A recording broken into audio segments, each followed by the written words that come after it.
بسم اللہ الرحمن الرحیم سیرت النبی صلی اللہ تعالی علیہ وسلم کے متعلق اہم معلومات کا سلسلہ۔ جب کفار کی تکالیف مسلمانوں پر زیادہ ہوئی تو یہ تکالیف ہمارے نبی صلی اللہ علیہ وسلم سے دیکھی نہیں گئی، جس کی وجہ سے آپ صلی اللہ علیہ وسلم نے سرزمین حبشہ کی طرف ہجرت کرنے کا مشورہ دیا۔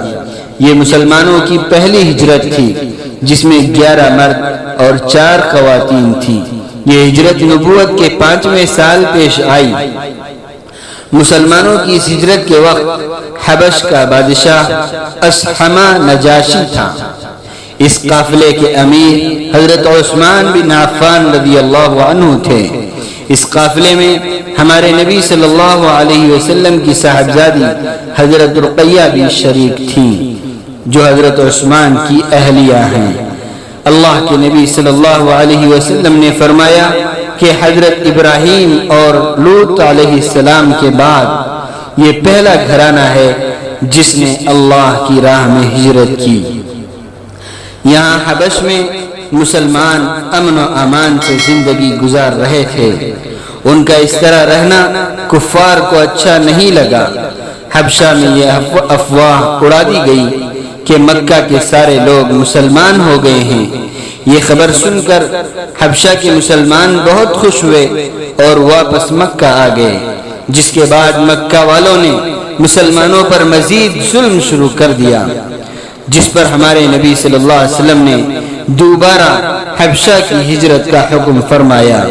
اس بار ہجرت اتنی آسان نہیں تھی۔ کفار نے سخت مزاحمت کی، تاہم 83 مرد اور 20 عورتوں کا قافلہ حبش روانہ ہو گیا۔ یہ ہجرت کفار کو پسند نہ آئی تو انہوں نے شاہ حبشہ کی جانب مسلمانوں کے خلاف اکسانے کے لیے عمر بن عاص اور عبداللہ بن ربیعہ کو بطور سفیر بھیجا۔ نجاشی کے دربار میں کفار کی جانب سے مسلمانوں پر کیے گئے اشکالات کے جوابات دینے کے لیے مسلمانوں کے ترجمان حضرت جعفر بن ابی طالب متعین ہوئے۔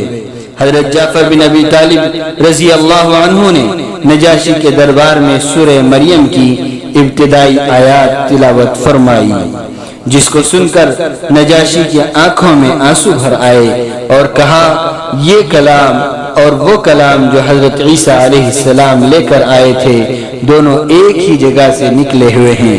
پھر نجاشی نے کفار کے دونوں سفیروں کو ان کے ہدیے تحفے واپس کر دیے اور انہیں نامراد لوٹا دیا۔ سیرت النبی صلی اللہ علیہ وسلم کا سلسلہ جاری ہے، اس لیے گزارش ہے کہ جو حضرات ابھی تک ہمارے چینل کو سبسکرائب نہیں کیے ہیں، سبسکرائب فرما لیں اور بیل آئیکن پر ضرور